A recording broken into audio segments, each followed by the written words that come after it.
بسم الله الرحمن الرحيم.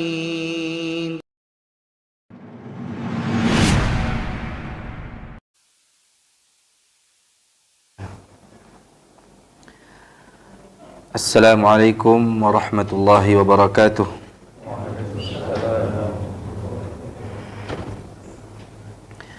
إن الحمد لله نحمده ونستعينه ونستغفره ونتوب إليه ونتوكل عليه ونعوذ بالله من شرور أنفسنا وسيئات أعمالنا. من يهده الله فلا مضل له ومن يضلل فلا هادي له وأشهد أن لا إله إلا الله وحده لا شريك له وأشهد أن محمدا عبده ورسوله صلى الله وسلم عليه وعلى آله وصحبه أجمعين. أما بعد معاشر المسلمين, hadirin jamaah yang dimuliakan oleh Allah Subhanahu wa taala. Sesungguhnya nikmat teragung yang Allah karuniakan kepada hamba adalah nikmat iman dan Islam. Nikmat hidayah, petunjuk kepada jalan yang benar, kepada agama Islam.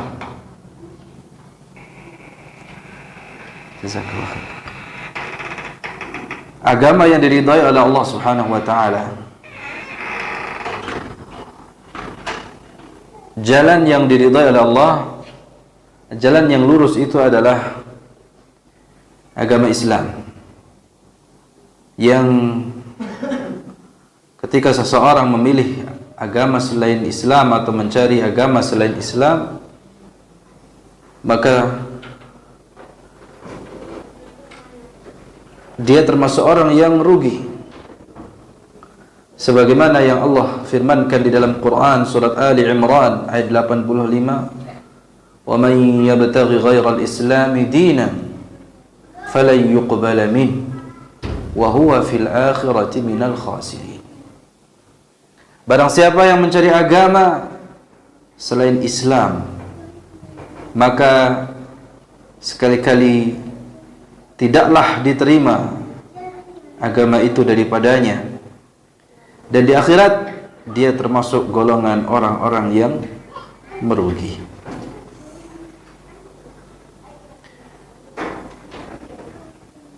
Betapa berharga dan mahalnya nikmat hidayah ini, yang pada dasarnya ya kita bisa memilih. Namun sebenarnya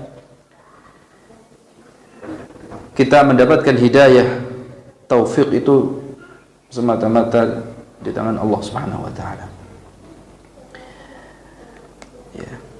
Jadi orang mendapatkan petunjuk hidayah itu ya, yang pertama karena pilihan dari Allah Subhanahu wa taala. Ya. Sehebat apapun dia, secerdas apapun dia, kalau Allah tidak memberikan hidayah, maka dia akan tetap tersesat. May yahdihillahu fala mudhillalah wa may yudlil fala hadiyalah.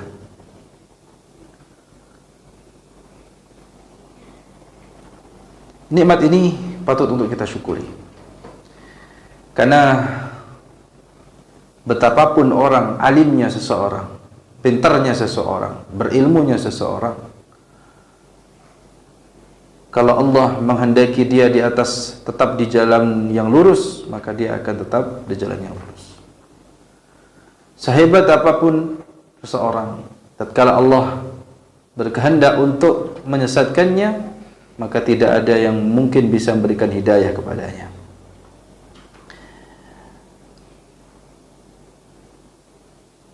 Maka teruslah kita menuntut ilmu. Ya, kita berusaha agar kita tetap ditetapkan oleh Allah Subhanahu wa taala dalam hidayah dari Islam, dari sunnah. Karena sealim apapun seseorang, peluang untuk tergelincir itu ada. Ya. Maka setelah seseorang itu mendapatkan hidayah, dia harus tetap berusaha untuk merawat hidayah tersebut dengan terus menuntut ilmu, ya, meningkatkan keimanan, ya, istiqamah di jalannya. Dan jangan lupa senantiasa berdoa kepada Allah agar ditetapkan di dalam hidayah tersebut. Ya. Bagi yang telah mendapatkan hidayah, maka hendaknya dia senantiasa berdoa kepada Allah Subhanahu wa taala agar ditetapkan hatinya di dalam hidayah tersebut. Karena hati itu sebagaimana namanya qalb dalam bahasa Arab, ya, dia berbolak-balik.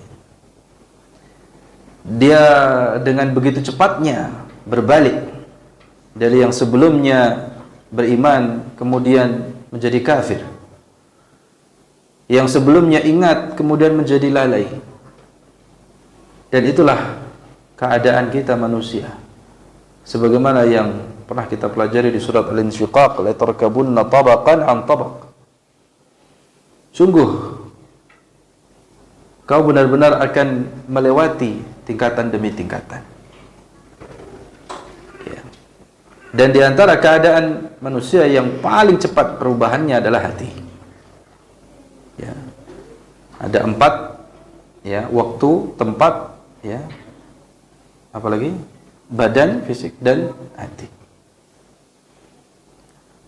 Oleh karena itu selalu mohon kepada Allah Subhanahu wa taala. Ya. Kita semuanya tidak ada jaminan, termasuk yang ngomong, tidak ada jaminan kita selalu dalam kebenaran, selalu istiqamah di dalam jalan petunjuknya Allah Subhanahu wa taala. Maka kita berdoa untuk diri kita masing-masing, ya, dan mendoakan, ya, orang-orang yang berada di sekitar kita agar senantiasa istiqamah. Karena tentu manusia di muka bumi ini justru lebih banyak yang belum mendapatkan hidayah. Masih banyak, ya, yang belum Allah berikan petunjuk. Masih banyak yang beribadah kepada selain Allah. Macam-macam, dengan berbagai macam peribadatan yang dilakukan. Ternyata di antara sekian miliar manusia di muka bumi ini, Allah masih berkenan memilih kita menjadi orang yang hanya menyembahnya.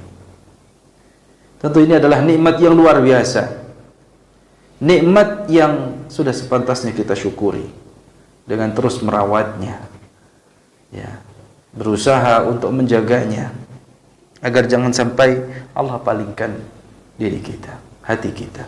Rabbana la tuzigh qulubana ba'da idh hadaitana. Ya Allah, janganlah Engkau palingkan hati kami setelah Engkau berikan petunjuk kepada kami.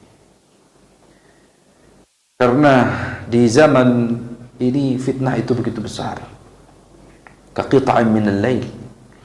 Maka kalau kita tidak, ya, bersegera untuk sadar, ya, menyadari akan hal ini, ya, pesan Rasulullah sallallahu alaihi wasallam, badiru bil a'mal, badiru bil a'mal salihah, bersegeralah kalian di dalam melakukan amal saleh. Kaqita'in minal laili muzlimah, ya, karena waktu itu berjalan begitu cepat, ya, secepat, ya, malam, ya, potongan malam. Yusbihu mu'minan wa yumsi kafiran. Ya, ada orang itu yang paginya beriman, sorenya sudah kafir, dan sebaliknya.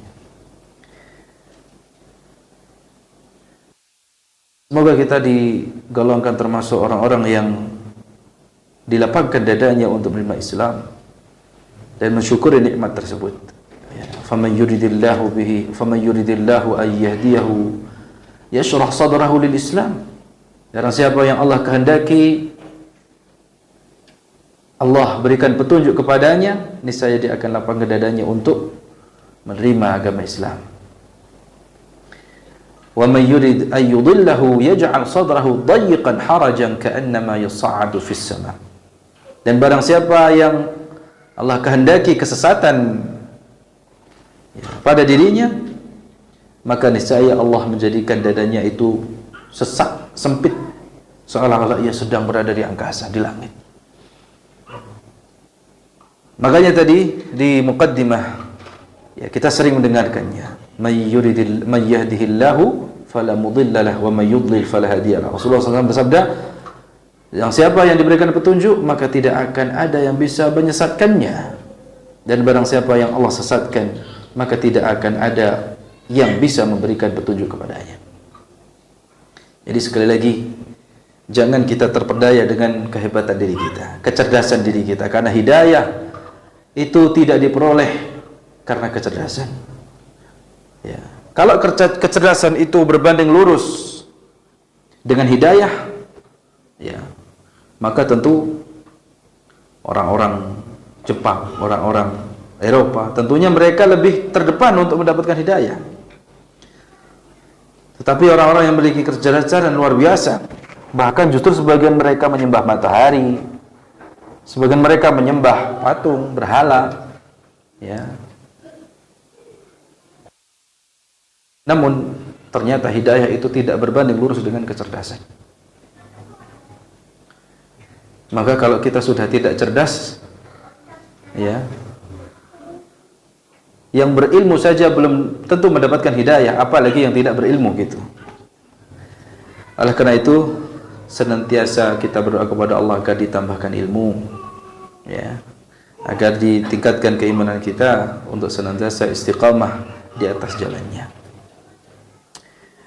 Jamaah sekalian dirahmati oleh Allah Subhanahu wa taala.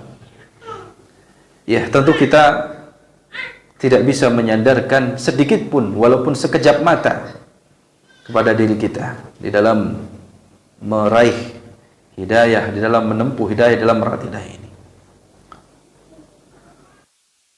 Maka kita senantiasa mohon rahmat Allah Subhanahu wa taala. Ya, ucapan yang kita senantiasa ucapkan di setiap pagi dan sorenya. Ya. Apa? Ya Hayyu ya Qayyum bi rahmatika astaghits aslih li sya'ni kullah wa la takilni ila nafsi tarfat 'ain. Itu harus kita renungi. Ucapan itu bukan hanya sekedar ucapan biasa, tapi betul-betul harus kita resapi bahwa kita memohon kepada Allah Zat yang Maha hidup dan mengatur urusannya sendiri. Ya, ya Hayyu ya Qayyum. Kita memohon dengan sangat, ya, mohon pertolongan, mohon istighatsah, ya. Kita mohon pertolongan kepada Allah Subhanahu wa taala agar kita senantiasa dirahmati. Ya, dengan rahmatnya kita mohon pertolongan Allah. Aslih li sya'ni kullah, ya, perbaikilah keadaanku seluruhnya. Ya. Dan apa? Wala takilni ila nafsi tarfat 'ain. Dan janganlah kau biarkan atau kau pasrahkan urusanku kepada diriku, ya, walaupun hanya sekejap mata. Jadi pada dasarnya kita mengakui akan kelemahan diri kita, ya, bahwa urusan apapun yang ada pada diri kita itu di bawah kepengurusan kekuasaan Allah Subhanahu wa taala. Jadi kita tidak dapat menyandarkan urusan kita kepada diri kita, termasuk hidayah tadi. Ya. Sehebat apapun kita tidak bisa menyerahkan urusan kita kepada diri kita. Ya, kita harus menyerahkan sepenuhnya kepada Allah Subhanahu wa taala. Termasuk, ya, dalam hal memberikan petunjuk kepada orang lain, yaitu yang disebut dengan hidayatul irsyad, ya, hidayatul ilmi wal irsyad. Karena Nabi sallallahu alaihi wasallam sendiri ya tidak mampu memberikan petunjuk dalam arti hidayah irsyad ini, dalam arti hidayah taufik ya. Untuk hidayah taufik itu tidak mampu ya, memberikan petunjuk kepada pamannya Abu Talib ya, kepada kerabatnya, termasuk kepada siapa? Abu Lahab. Ya, bahkan justru ya Abu Lahab ini sangat membenci Nabi sallallahu alaihi wasallam, menghalangi dakwah, memerangi beliau sallallahu alaihi wasallam.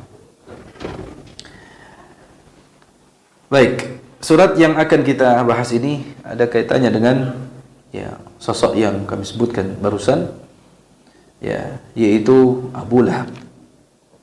Ya, dan memang surat apa? Al-Masad ya, demikian dinamakan Al-Masad ya.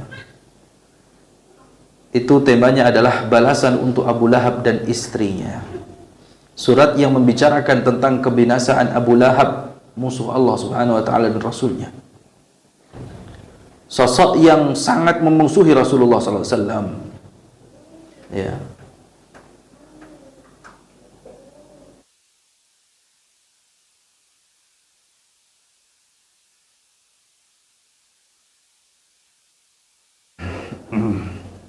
Kita baca terlebih dahulu ya surat Al-Masad ini. A'udzu billahi minasy syaithanir rajim. A'udzu billahi minasy syaithanir rajim. Bismillahirrahmanirrahim.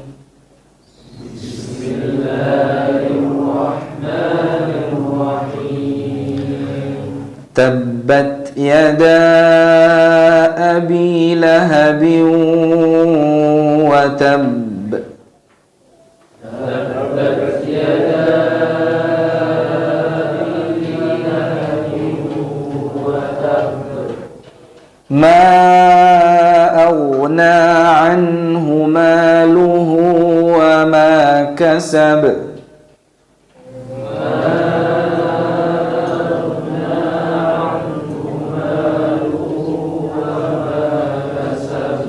سيصلى نارا ذات لهب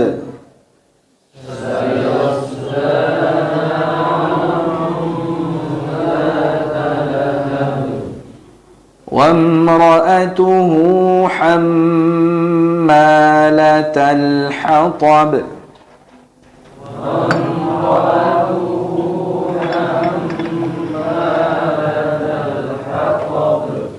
في جيدها حبل من مسد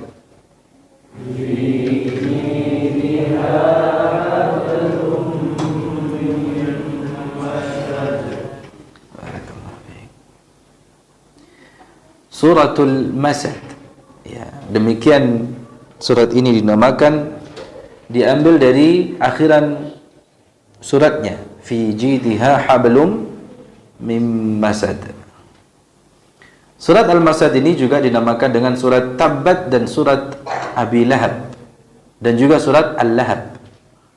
Ya, jadi namanya Al-Masad, namun juga dinamai pula dengan apa? Surat apa tadi? Tabbat, dari awal penggalan awal ayat pertama. Ya, terus surat Abi Lahab dan surat Al-Lahab. Nah. Surat ini adalah surat Makkiyah dan temanya tadi ya, ini merupakan hukuman ya, surat ini merupakan hukuman balasan ya bagi Abu Lahab dan juga istrinya.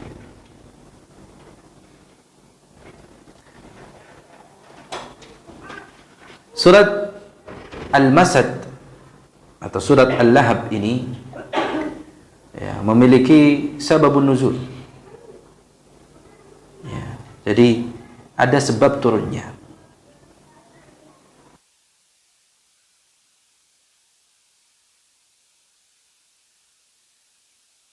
An Ibnu Abbas radhiyallahu anhuma anna an-nabiy sallallahu alaihi wasallam kharaja ila al-Batha fasa'ada al-jabal fanada ya sabahah fajtama'at ilayhi Quraisy faqala ara'aytum in haddathtukum anna al-aduwwa musbihukum aw mumsikum akuntum tusaddiquni?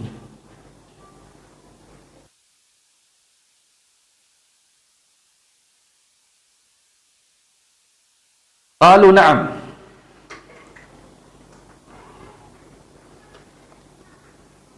Qala fa inni nadhirun lakum bayna yaday 'adzabin syadid. فقال أبو لهب ألهذا جمعتنا تبا لك فأنزل الله تبت يدا أبي لهب وتب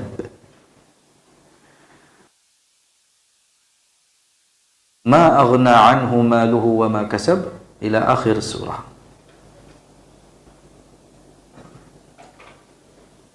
Jadi sababun nuzul dari surat Al-Masad ini ya. Jadi ini merupakan bantahan terhadap Abu Lahab ketika Rasulullah sallallahu alaihi wasallam mengajak mereka ke jalan Allah, mengingatkan dan memberi mereka kabar gembira. Lalu yang diucapkan oleh Abu Lahab apa? Tabban laka. Ya. Yang artinya apa? Celakalah dirimu. Alihada jama'tana, apakah untuk ini kau mengumpulkan kami? Jadi perkataan alihada jama'tana, ya, hanya untuk inikah kau kumpulkan kami? Itu perkataan apa jemaah? Perkataan yang merendahkan, meremehkan. Ya. Seakan-akan ya, ketika Rasulullah sallallahu alaihi wasallam mengumpulkan mereka untuk memberikan ya kabar gembira dan juga peringatan kepada mereka, itu dianggap perkara yang sepele. Ya. Sehingga menurut Abu Lahab tidak perlu untuk mengumpulkan para orang-orang ya, termasuk pemimpin-pemimpin Quraisy.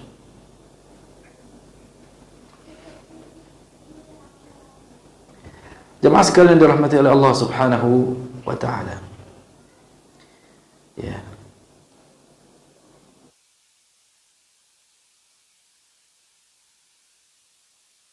Dengan perkataan tersebut, maka berdasarkan ya, hadis yang diriwayatkan oleh Ibnu Abbas ini, ya. Jadi perkataan Ibnu Abbas fa anzalallah, ya, ini kan riwayat atau athar dari Ibnu Abbas. Yang di sini ada redaksi fa anzalallah. Sedikit kita belajar salah satu di antara ilmu Al-Qur'an. Karena sababun nuzul itu pada dasarnya ya, hukum asalnya di dalam tariqatu ma'rifati asbabin nuzul, tariq ma'rifati asbabin nuzul. Metodologi di dalam atau kaidah dalam mengetahui sababun nuzul itu selain pertama peristiwa itu terjadi ya bukan sebelum turunnya ayat. Ayatnya ya peristiwa itu terjadi setelah turunnya ayat. Dan harus diduga dengan riwayat yang sahih yang menunjukkan bahwa riwayat tersebut ya menerangkan yang secara sharih itu adalah sababun nuzul, sebab turunnya suatu ayat atau surat. Jadi di antara ibaratnya atau ungkapan yang ada, redaksi sial ya, sighahnya apa? fa anzalallah. Ya. Dan ada ungkapan satunya lagi, fa nazalat atau fa unzilat gitu ya. Hadil ayah fi kadza wa kadza. Jadi ada di dalam athar atau riwayat tersebut ada redaksi apa? Fa anzalallahu hadhihi surah atau fa nazalat. Nah, kalau seperti ini maka redaksinya menunjukkan secara langsung, ungkapannya secara langsung bahwa ini adalah sababun nuzul. Ya. Walaupun ada ya, namun itu sedikit ya. Yang kalau di sini kan ada fa-nya, ini disebut dengan fa sababiyah. Ya, kalau di dalam riwayat yang redaksinya ada kata-kata fa anzalallah, maka Allah menurunkan surat ini, ayat ini. Ada fa-nya. Ya. Ini disebut fa apa tadi namanya? Fa sababiyah. Yang ini menunjukkan secara langsung bahwa ya, peristiwa yang terjadi atau pertanyaan yang muncul di masa Nabi SAW, di masa turunnya Al-Quran itu menjadi sababun nuzul. Ya, ini sekilas tentang apa namanya, salah satu di antara ilmu Al-Quran, kajian ilmu Al-Quran ya, terkait dengan asbabun nuzul. Ya. Tentu rujukan utamanya itu dari kitab-kitab hadis. Karena di dalam asbabun nuzul untuk dapat mengetahuinya itu harus berdasarkan an-naql 'anis sahabah. An tariqin naql 'anis sahabah. Harus, jadi tidak bisa cocok logi gitu ya. Atau peristiwa yang sudah terjadi lama ya. Contohnya mungkin seperti apa? Surat Al-Fil yang pernah kita bahas itu kan, kejadiannya kapan? Sudah sebelum lama sebelum ayat itu turun. Ya, ini sebagai apa? Mimbabil ikhbar. Ya, sebagai pemberitaan saja. Atau lebih ini hanya tafsirannya saja ya. Bukan sebab nuzulnya atau peristiwa yang akan terjadi. Ya, dalam surat Al-Qamar itu akan sayuhzamul jam'u wa yuwalluna ad-dubur. Itu ketika ayat itu turun belum terjadi. Baru terjadi zaman Umar bin Khattab. Ya, maka ini lebih kepada al-ikhbar 'anil mughayyabat. Bil mughayyabat. Berita atau peristiwa yang akan terjadi. Berita akan peristiwa yang akan terjadi gitu ya. Jadi ini sedikit ya tentang ilmu Al-Qur'an, karena ini kaitannya dengan tafsir yang patut untuk diketahui. Jadi sababun nuzul itu apa? Mafhumnya suatu peristiwa atau pertanyaan yang muncul di zaman Nabi SAW, di masa turunnya Al-Quran ya, yang dengannya menjadi sebab turunnya ayat atau surat. Itu yang disebut dengan sababun nuzul. Nah, tentu berdasarkan riwayat Ibnu Abbas ini jelas ya, secara gamblang dan ungkapannya menunjukkan secara langsung ya, ibarat atau sighahnya, redaksinya menunjukkan bahwa ini menjadi dalil ya, menjadi dalil sebab turunnya surat Al-Masad ya, karena di sini ada redaksi apa? Fa anzalallah, ada fa sababiyahnya di situ. Wallahu alam ya, demikianlah yang kita pelajari dalam ilmu Al-Quran. Jemaah sekalian dirahmati oleh Allah Subhanahu wa taala. Ya, demikianlah Al-Quran. Ya, di dalamnya terdapat banyak sekali petunjuk ya, bukti yang menunjukkan ya, dengan begitu gamblangnya ya, bahwa Rasulullah sallallahu alaihi wasallam itu seorang rasul yang sejati ya, yang membawa kebenaran, yang beliau menyeru kepada umat manusia kafatan, secara keseluruhan, dan beliau mendakwahkan agama ini ya, menyeru kepada Allah Subhanahu wa taala, kepada kaumnya ya, kepada umat manusia itu sama sekali bukan karena kepentingan dunia, bukan karena pangkat jabatan, kepopuleran dan lain sebagainya. Dan paman-paman Rasul sallallahu alaihi wasallam wa a'mamur Rasul alaihi salatu wassalam, karena yang di kitab ini, kitabnya jangan dianggurin ya, dipakai Abdullah, ambilkan, dibagikan.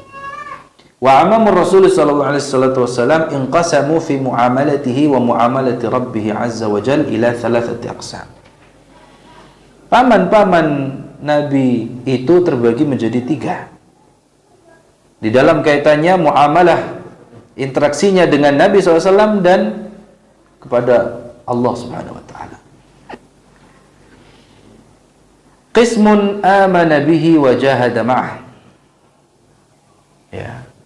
Ada kelompok atau golongan paman-paman Nabi yang beriman dan berjihad, berjuang bersama beliau sallallahu alaihi wasallam. Artinya masuk Islam, tunduk kepada Allah Rabb alam semesta. Ini yang pertama. Wa qismun sanada wa sa'ada lakinnahu baqin 'alal kufr. Ada kelompok yang sanada wa sa'ada, yang mendukung dan menolong Nabi, namun ia tetap dalam kekafirannya. Ya. Ada model paman Nabi yang kedua ini. Dan yang ketiga, wa qismun anada wa arada wa huwa kafir. Jadi ada yang ingkar dan berpaling.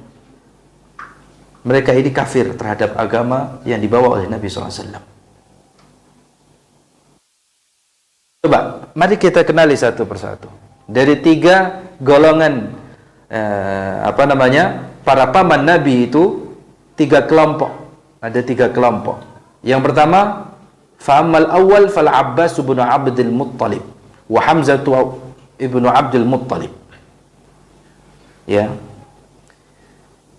Yang pertama, contohnya seperti siapa? Al-Abbas. Siapa? Paman beliau yang bernama Al-Abbas. Al-Abbas ibnu Abdul Muttalib dan Hamzah ibnu Abdul Muttalib.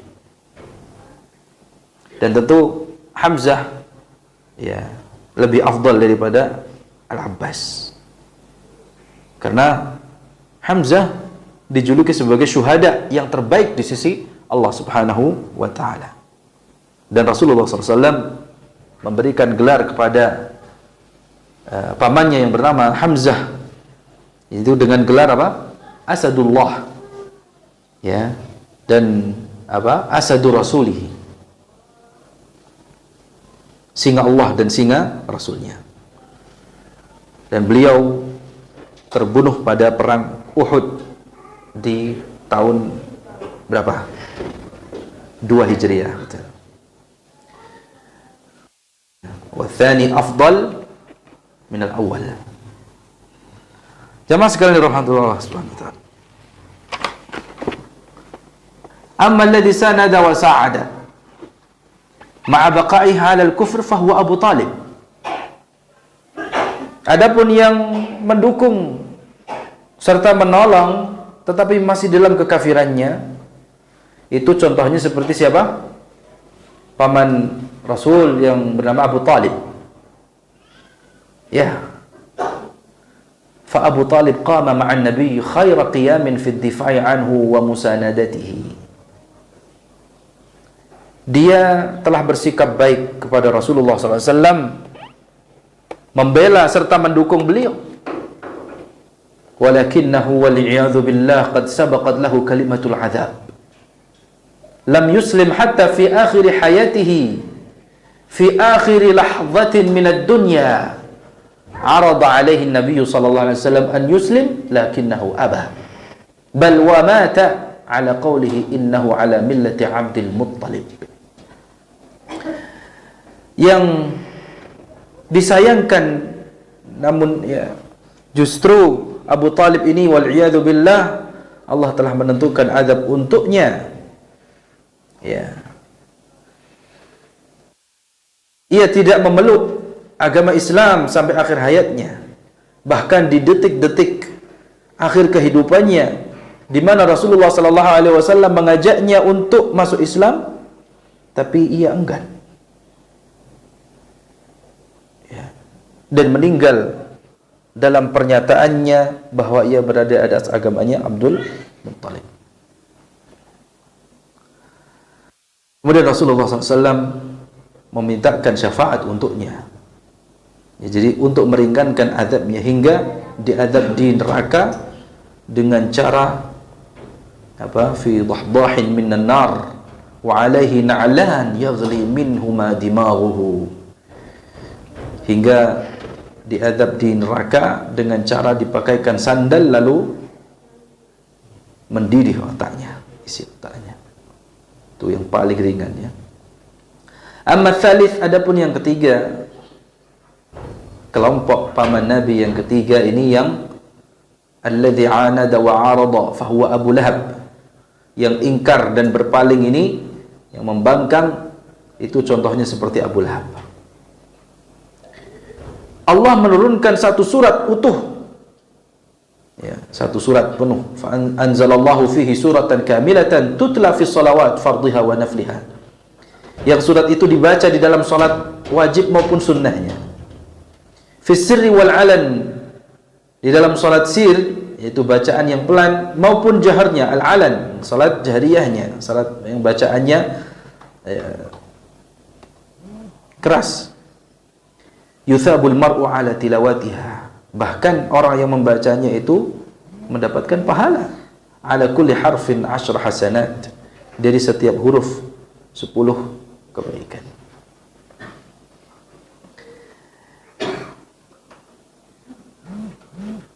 Ya, jadi dalam surat ini terdapat bukti-bukti yang sangat banyak dan jelas bahwa Rasulullah SAW itu berada di atas kebenaran. Beliau tidak menyeru kepada Allah hanya untuk mendapatkan kehormatan, kekuasaan, jabatan dari manusia.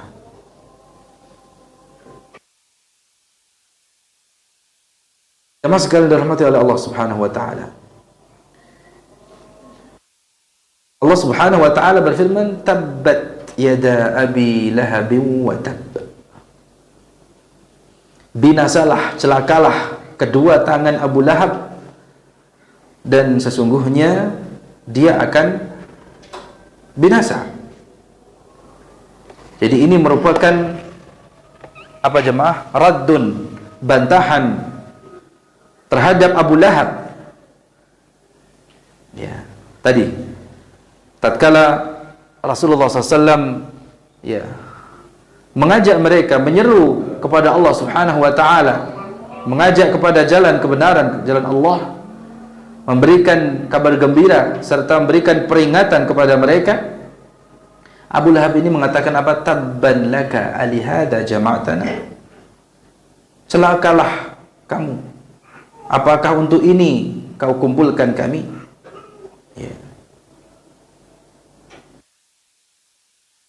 Jadi tadi perkataan yang menunjukkan apa? Penghinaan. Ya. Alihada jama'atana, hanya untuk inikah kau kumpulkan kami? Ya, yani hadza amrun haqirun la yahtaju an yujma'a lahu zu'ama'u Quraisy. Ini adalah perkara yang sepele sehingga tidak perlu mengumpulkan, jika perlu untuk mengumpulkan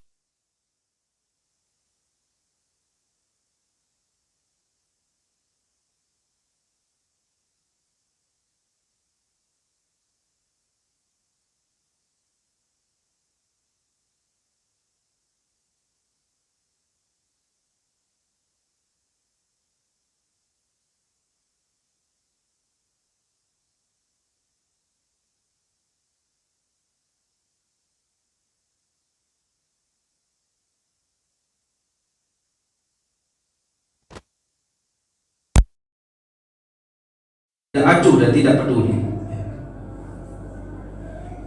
Sebagaimana firman-Nya juga di dalam surat Az-Zukhruf ayat 31. Sebagaimana yang mereka katakan, wa qalu laula nuzila hadzal qur'anu ala rajulin minal qaryatayn 'azim.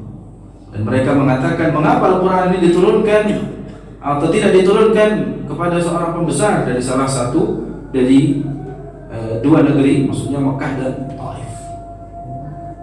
Alhasil, ya, anna Aba Lahab qala tabban laka alihada jama'tana faradallahu alaihi bihadhihi surah. Jadi perkataan Abu Lahab, celakalah kamu, apakah hanya untuk ini kau kumpulkan kami? Perkataan itu dijawab, dibantah langsung oleh Allah Subhanahu wa taala dengan menurunkan satu surat utuh. Allah membantahnya dengan menurunkan surat Tabbat yada Abi Lahab wa tab. Ya, at-taba, ya, al-khasar. Ya, artinya adalah kerugian. Ya, sebagaimana firman Allah dalam surat Ghafir, atau nama lainnya adalah surat Al-Mu'min ayat 37, wa ma kaidu fir'auna illa fi tabab. Tipu daya Fir'aun itu tidak lain hanyalah membawa kerugian. Dan Allah memulai dengan menyebutkan tangan sebelum yang lainnya. Ya, karena kenapa tangan yang disebutkan? Kenapa tangan? Karena tangan itu adalah anggota tubuh yang paling banyak digunakan, ya, yang paling sering untuk bekerja, ya. Dan Abu Lahab digelari dengan apa? Abu Lahab, gitu ya. Gelar Abu Lahab itu adalah memang laqabun munasibun tamaman li halihi wa ma'alihi. Gelar yang memang sudah sepantasnya, tepat sesuai dengan, ya, kondisi dan akhir kesudahan Abu Lahab. Wajhul munasabah anna hadzal rajul sawfa yakunu fi narin talazza. Ya, gelar ini pantas karena ia nanti akan dimasukkan, dijebloskan ke dalam nar, ya, ke dalam neraka yang menyala-nyala, yang apa? Tatalazza lahaban 'aziman mutabiqatan li halihi wa ma'alihi. Ya. Dia akan dimasukkan di dalam neraka yang menyala-nyala, yang mengeluarkan lidah api yang begitu dahsyat. Jadi laqab julukan Abu Lahab ini sesuai dengan karakter orangnya dan akhir kesudahannya yang akan dia masukkan ke dalam neraka yang menyala-nyala.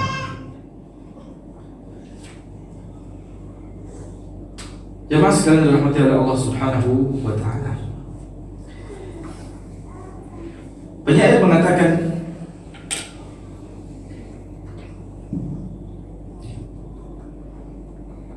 wa qalla in absarta 'aynaka dha laqab illa wa ma'nahu in fakkarta fi laqab.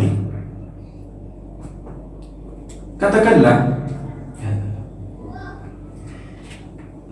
wa qalla atau wa qul, ya. Ya. Jika matamu melihat, in absarat 'ainaka dha laqabin, ya, matamu melihat, ya, matamu melihat seseorang yang punya laqab, ya, gelar, illa wa ma'nahu in fakkarta fi laqabih, kecuali kamu akan berfikir makna dari gelarnya. Jadi jika kita melihat orang dijuluki, digelari sesuatu, maka yang akan kita fikirkan, yang akan kita kita akan memikirkan makna dari gelarnya tersebut. Seperti kalau kita mendengar Abu Lahab. Abu artinya apa? Bapak. Lahab yang menyala-nyala. Ya. Maksudnya apa ini? Orang yang suka nyala-nyala. Orang yang suka kuar-kuar gitu ya. Seperti api. Nyambar-nyambar gitu ya. Lahab itu artinya apa? Menyambar. Sesuai dengan julukannya. Ya. Abu Lahab sendiri namanya siapa? Siapa? Abdul Uzza. Ya. Dijuluki dengan Abu Lahab. sesuai dengan nama dan julukannya. Walamma aqbala Suhail bin Amr fi qissati ghazwatil Hudaybiyah qala Rasulullah sallallahu alaihi wasallam hadza Suhail bin Amr wa ma urahu illa sahula lakum min amrikum. Ketika Suhail bin Amr datang pada perang Hudaybiyah, Rasulullah SAW bersabda apa? Ini adalah Suhail bin Amr, aku tidak melihat ia kecuali telah memudahkan urusannya untuk kalian. Ya, karena memang al-ism mutabiqun lil fi'il. Ya. Nama itu sesuai dengan perbuatannya. Maka ya, bagi yang memiliki nama yang buruk, nama yang tidak pantas, ya, sunnahnya mengganti atau diganti dengan nama-nama yang baik. Ya. Karena memang yang namanya nama atau gelar atau memiliki orang, ya, kadang kalau di masyarakat ada gelar-gelar atau nama-nama yang nama bagus-bagus dipanggilnya dengan nama yang buruk, ya. Dan dia dikenal dengan atau digelari dengan julukan tersebut. Ya. Kalau ada nama seperti siapa? Fauzul. Ya. Fauz itu artinya apa? Kemenangan gitu. Keberuntungan, kemenangan. Fauzul Azim, Fauz apa? Fauzul Mubin gitu. Dipanggilnya apa? Panjul. Nah, ini ya nama atau julukan yang kurang tepat. Dan ya, yang namanya nama tadi sesuai dengan apa? Perbuatannya. Dan orang yang memiliki nama yang baik hendaknya dia memantaskan dirinya, ya, kelakuannya, perilakunya agar sesuai dengan apa? Namanya. Wallahu a'lam. Sampai di sini ya kajian kita pada malam hari ini. Mudah-mudahan bermanfaat. Kita tutup. Subhanakallahumma bihamdika asyhadu an la ilaha illa anta astaghfiruka wa atubu ilaik. Assalamualaikum warahmatullahi wabarakatuh.